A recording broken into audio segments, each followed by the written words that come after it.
Bom dia! Seguimos na primeira carta de Paulo aos Coríntios, hoje no capítulo 8. Como eu havia comentado no sábado, Paulo agora segue respondendo a uma série de perguntas e questões que foram apresentadas pela própria comunidade. Aqui no capítulo 8, Paulo segue escrevendo, verso 1, quanto à pergunta sobre a comida sacrificada a ídolos, ou seja, a pergunta que aqui tinha sido feita a ele, que se dirige a ele é: o crente em Cristo é livre para comer a carne que este crente sabe ou suspeita ter sido usada como oferta a um ídolo em algum templo pagão? Ele pode comer essa carne? A idolatria é um problema recorrente na Bíblia. Muitas e muitas vezes o Senhor Deus, o Deus de Israel, o único Deus criador do céu e da terra, teve que advertir o seu próprio povo contra a idolatria que praticava. Como, por exemplo, quando Deus o fez por intermédio do profeta Jeremias. Meus filhos rebeldes, diz o Senhor, voltem para mim e eu curarei a rebeldia de vocês do seu coração.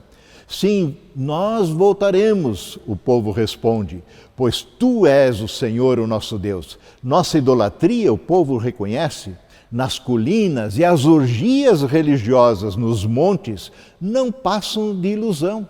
Somente no Senhor, nosso Deus, Israel, encontrará salvação. Jeremias 3, 22 e 23.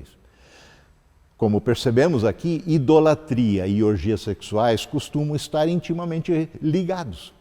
Muitos templos pagãos, muitas celebrações idólatras continham sacrifícios de animais e até mesmo humanos e culminavam na prática de orgias sexuais. Não era diferente aqui entre os coríntios. Em Corinto havia muitos templos dedicados aos deuses greco-romanos. Dentre eles destacava-se o templo de Afrodite, localizado no topo do Acro Corinto, tendo mais de 1000 sacerdotisas que se dedicavam à prostituição religiosa. As festas dedicadas a esses ídolos eram repletas de música, orgia, comida, bebida e excessos de todo tipo. Nas oferendas de animais, uma parte era queimada no altar do ídolo, a outra era doada ao sacerdote e a última era entregue ao ofertante, que quase sempre vendia essa carne no mercado. Então, é sobre essa questão que os crentes no Senhor Jesus dirigem-se agora a Paulo e ele responde escrevendo, verso 1. Quanto à pergunta sobre a comida sacrificada a ídolos, sabemos, diz Paulo, que todos temos conhecimento a esse respeito. Os ex-pagãos de Corinto e que se tornaram cristãos em Cristo sabiam, diz Paulo, que embora tivessem adorado a ídolos no passado, oferecendo sacrifícios semelhantes em templos pagãos, em santuários pagãos, seus pecados agora tinham sido perdoados por Deus através de Jesus Cristo. Assim, eles abandonaram essa prática pagã, pois agora eles sabem que os ídolos para os quais ofereciam sacrifícios não têm existência real no mundo. Paulo fala isso no verso 4.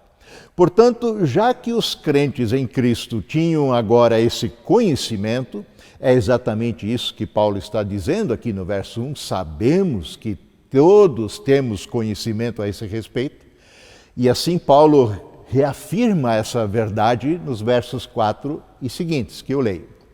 Então, o que dizer quanto ao alimento oferecido a ídolos? Bem, todos nós sabemos que, na verdade, o ídolo nada vale nesse mundo e que há somente um Deus. Sim, é fato que existem os que chamam de deuses esses ídolos. E, por assim dizer, nos céus e na terra há pessoas que adoram muitos desses deuses, muitos senhores.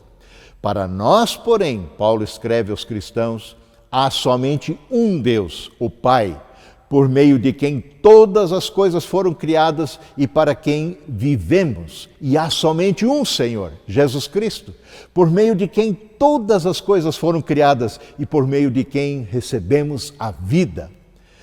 E sabendo eles também que tudo lhes era permitido em Cristo Jesus, como ele fala, capítulo 6, verso 12, 10, verso 23, a pergunta que se impõe então é a seguinte: haveria alguma razão para que os crentes de Corinto tivessem escrúpulos quanto a comprar e comer carne que fora sacrificada a ídolos e que estavam agora à venda nos açougues da cidade? De fato, por um lado, havia os crentes que se abstinham de comprar essa carne. E a esses Paulo é que chama eles de fracos. Verso 7 diz ele: no entanto, nem todos sabem disso. Alguns estão acostumados a pensar que os ídolos são de verdade, de modo que, ao comer alimentos oferecidos a eles, imaginam que estão adorando deuses de verdade, e a sua consciência fraca é contaminada. E por outro lado, havia os que sabiam, na verdade, de que, conforme o verso 8, não obtemos aprovação de Deus pelo que comemos, nem perdemos a sua aprovação pelo que deixamos de comer. E se comemos ou não comemos, não ganhamos nada com isso. E no verso 9, então, Paulo alerta aos que têm esse conhecimento: contudo, tenham cuidado para que a sua liberdade não leve outros de consciência mais fraca a tropeçarem. Assim segue valendo o que Paulo já falou no primeiro versículo, a segunda parte. Contudo, conhecimento traz orgulho, enquanto o amor fortalece. Conhecimento só por si não basta e pode nos deixar orgulhosos. O amor, inclusive ao mais fraco, ao que não conhece, edifica, fortalece. Que este amor habite em nosso coração. Amém.